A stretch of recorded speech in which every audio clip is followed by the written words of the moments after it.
After our last review of Chef Jean-Pierre, many of you asked that we see more of his videos, and today we're going to be seeing how he makes his perfect roast. Now, let's get started. Hello there, friends. Let me show you how easy it is actually to cook a prime rib. We're going to do reverse sear. A technique is very simple. Sounds fancy, but there's nothing fancy about cooking anyway.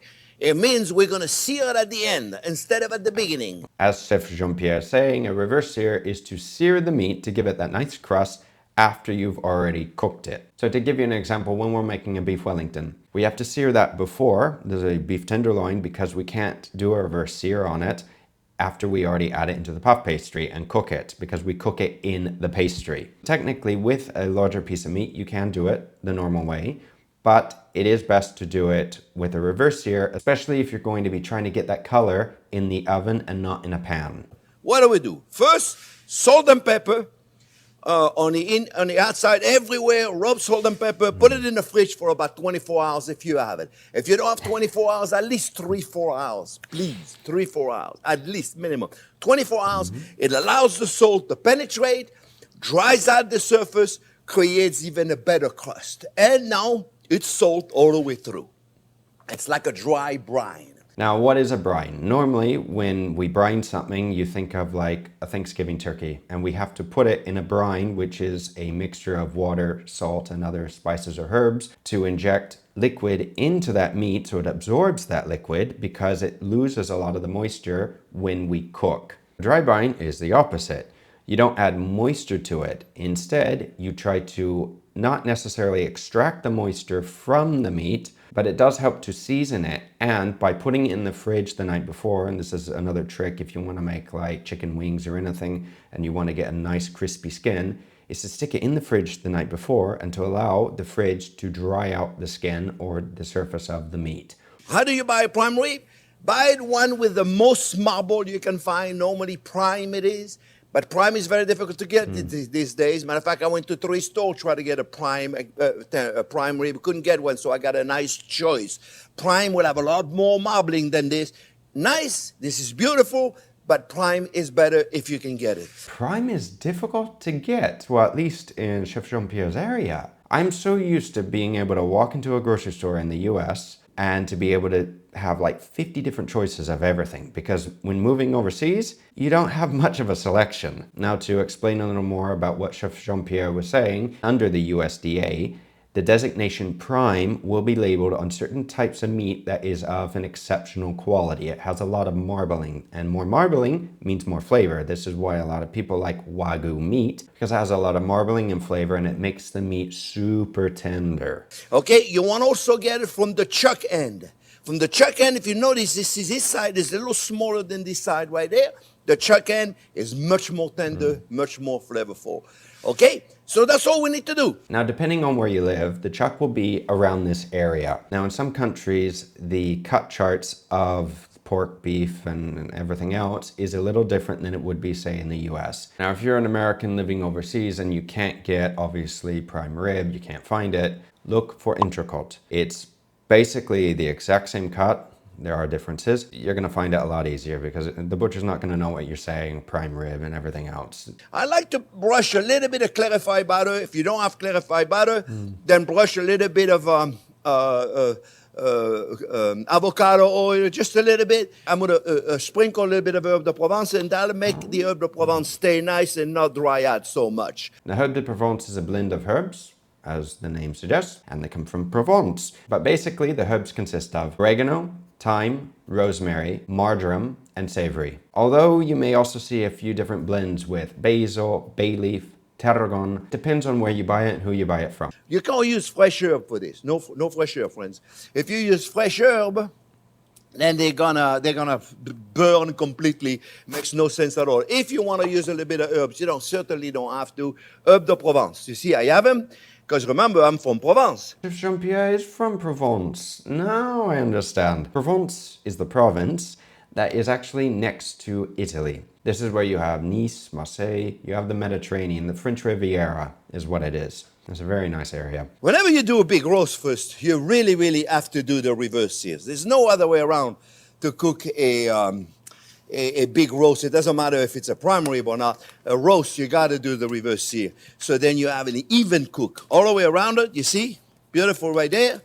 Let me dry my hands. And now we're going to do one more thing. This is very simple. I got my oven set at 250 degrees, friends. 250. Yeah. We're going to cook it very slowly. And this is a 7 pound with a bone. I got 3 bones right here. This is 7 pound. This is going to take 3.5 hours. Chef Jean-Pierre does like it on the rare side, but what he's going to be doing is he's going to be putting it back in the oven a little later, since he's going to be doing the reverse sear, and it's going to continue cooking. Believe it or not, folks, we're going to use a thermometer. If you don't have a thermometer, it's time to get one. Okay, this I love. That's the one I use for the turkey. Remember, for the turkey, we use that. We're going to go right in the chuck end, and we're going to go right there, right in the middle of it. And we're going to try to stay in the middle, so I got to be about around here somewhere. So let's look to see. Pick up the same hole. And don't worry about losing the juices. You got a lot of people that said, oh, mamma mia, I'm going to lose the juice. No, you don't. You'll see when I take it out. This hole is going to be dry. Now, Chef Jean-Pierre here is 100% right. You have to have a good thermometer. Now, if you don't have the money to spend on a digital thermometer, that's fine. You can use an old analog one. Just make sure that you zero it before that it's actually properly calibrated, because otherwise you're going to be off. But it's very important to have one. And if you can get a digital thermometer like this or another type, you want to put the thermometer in the thickest part of the meat. That's in the center. Normally it should be, unless you cut a super weird way. And you also don't want it to be touching any bone. If you don't cook a lot and you don't know where the hot spots are in your oven as well, best way to make sure that your oven is not lying to you is to buy an oven thermometer. They're cheap. They cost maybe around $10 or less. And to just see what temperature the oven is truly at. We're going to put this in the fridge at 100, and we're going to get to 120. The oven is 250 degrees. There's a little correction if you didn't see that. He said fridge, but they put on their oven. Really simple, my friends. Nothing special. Look, put it in the oven. Get your thermometer wire out of there. This is really a simple technique, my friends. Get the thermometer right there. Plug it in. The alarm is set up. It's 250 degrees. The alarm is set up to give it to me. To warn me when it's 117 degrees, so I got a few minutes to set up to make sure I'm comfortable. I grew up eating a lot of roast, a lot of chicken roast too. So normally when you make a roast, this is very popular, especially in the UK, a Sunday roast. But normally you cook a lot of vegetables with the roast. You don't just cook the meat. You have all those aromatics, they will help flavor the meat, but you can use that to also make the sauce. Internal temperature 120. So we're gonna unplug it. Check it out. We're going to take our probe out so we know that we have the right temperature. Now, I know 120 is not exactly cooked, and that's okay. That's okay. Some people like it very, very rare. We're going to let this guy rest 45 minutes, half hour to 45 minutes. Just cover it up. You know, I hate aluminum foil, but it's not really touching it. It's just keeping it warm. A little bit. This is one of those things. At home, I don't use a lot of aluminium or aluminum. For everyone that's a little careful with not using any Teflon or using any aluminium, and then you go out to eat, sorry to break it to you, but a lot of kitchens use Teflon and aluminum. And moreover, a lot of the non-stick pans that we use are normally scratched, and the aluminum trays tend to be the roasting trays. Also, some pots may be aluminum as well. Well, hello there, friend. 45 minutes went by. Nice and relaxed. Just saw a little bit of extra fat right there. I'm just gonna remove it to make it look pretty, that's all. That's all. There's nothing else I can do with it. The butcher removed a little too much fat for me, but that's okay. I'm just gonna pour a little bit of soft butter in there, friends. And it's still warm, so it's gonna be very easy to just apply it everywhere, you see. I got myself a brush in case I needed to, but I don't think I'm gonna need it. And now, what we're going to do, the oven's going to be at 500, so the butter is just going to get golden brown. And we don't want the butter to be too soft because we want it to stay on long enough to get golden brown, do you see? It is hard to find a good butcher. I would suggest that when you go to the butcher's, that you also buy some extra bones, some knee joints, maybe some neck joint, spine, whatever you can get. And that way you can make not just the jus for this, but you can also make demi or demi-glaze. Or what's another pan? You just get it ready, you prepare it the night before, let it cook and simmer down for about 12 hours. But it is a good idea to roast the bones first, that we get more flavor out of them. And we're just gonna pop it in the oven. The oven, very important, 500, friends, and 500 degrees. And that's all we're gonna do. We're just gonna pour it in here. Even the dish is warm, it's not hot. Gonna go right in there and give it to me right there. And we're gonna put a timer for 15 minutes. Now, if you like it more cooked than that, don't take it out at 120, take it out at 125, 130. And then do the same thing, and then it'll cook 135, 140, but that's like getting to the medium well, so be careful. When I lived in France, I also ate more butter than olive oil, but living here in Spain, I've reverted back to drinking more olive oil and using that a lot more than butter. It's a cultural thing. Now, the way that Chef Jean-Pierre is making this roast is a little different to how I'm used to making a roast. Coming from my English family, it's very common to use mustard. It's also common to stud the steak with garlic and other herbs, the roast, so that way when you go to cut it, you have more flavor. If you don't have a cookie sheet with a rack like I do it on a roasting pan. And in a roasting pan, just put leeks, carrots, celery, and onion, just put it on there. And then you can use those vegetables to make your If you want to make a very basic sauce, you can just take the juice from the roasting tray, add maybe some other spices, herbs, or whatever you want to that, or maybe even a little thickener like cornstarch or something, or a roux to that, a quick one, just to thicken it a little bit. I know Uncle Roger doesn't like his vegetables, but veggies are important. Uncle Roger don't like vegetable. Vegetable tastes like sad. All right, friends, 10 minutes, 15 at the most, okay? 10 minutes, here it is. Look at this. Look at this, friends. I don't know if you can hear, but man, let me tell you. Whoo! Chef Jean-Pierre nailed it, and I bet when he cuts it open, it'll be perfect. It's wonderful. Let me turn this off.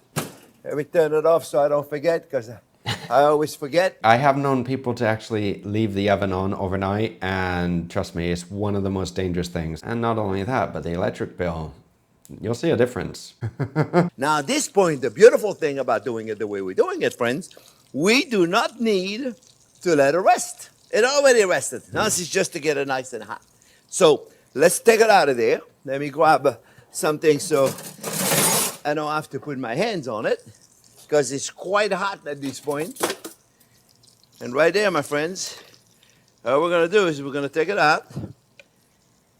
Now, when you take the steak out of the oven, since it just came out of an oven at 500 degrees Fahrenheit, I would suggest leaving it to cool down for like a minute or two, just to allow the outside to cool. Also, if you have a fork, like a carving fork, I would suggest to use it when carving this, because otherwise you're going to burn your little fingers. It's very simple. All we got to do now is we got to take the bone out. Unless you want to give somebody a 2-pound pieces, you want to take the bone out. It's a lot easier. So to take the bone out, my friends, what we're going to do is we're going to take the knife and we're going to rub it against the bone. So we're going to go right there and we're going to cut. The knife is on the bone. All I'm doing, friends, I'm following the bone.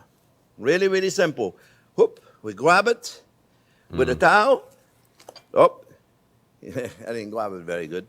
We grab it with a towel because it's quite hot. And I'm following the bone, friends, and that's all I'm doing. Also, when you buy the roast, more than likely you'll have the option of either on the bone or no bone at all. I would recommend going with the bone. Why? Because normally when you cook on the bone, it adds more flavor. So if you can get it, do it. You can also save the bones as well and make more sauce later on. And also for those lucky little doggies, they'll be in for a treat. All right, so this is a little rare in the bone, but it always is like that. But you know, remember, I like it rare to medium rare to rare. So this is how we're gonna get it. We're gonna go in there right there, and we're gonna cut this to show a perfect, beautiful, medium rare all the way through. You see, there's no gray area. There's no gray, it's very hot. This is why you want to use a carving fork, so you don't burn your hands. He did a beautiful job. And like he said, there is no gray area. What does the gray area mean? Normally when you see a steak that's been seared, it is a little gray. So it's actually cooked a little more than the center. And this is because you've superheated the outside with searing it, but it can be a little tricky to try to get it perfectly evenly seared. The tricks to doing that is like what Chef Jean-Pierre showed, on a lower temp, and if you have the option, sous vide. So cut it as big or as little as you want. I like to cut them about 3/4 of an inch thick to an inch thick Depends how you want it. Depends how you want to cut it. Or a half an inch. Depends how you want to cut it. You know, there's no right or wrong here, my friends.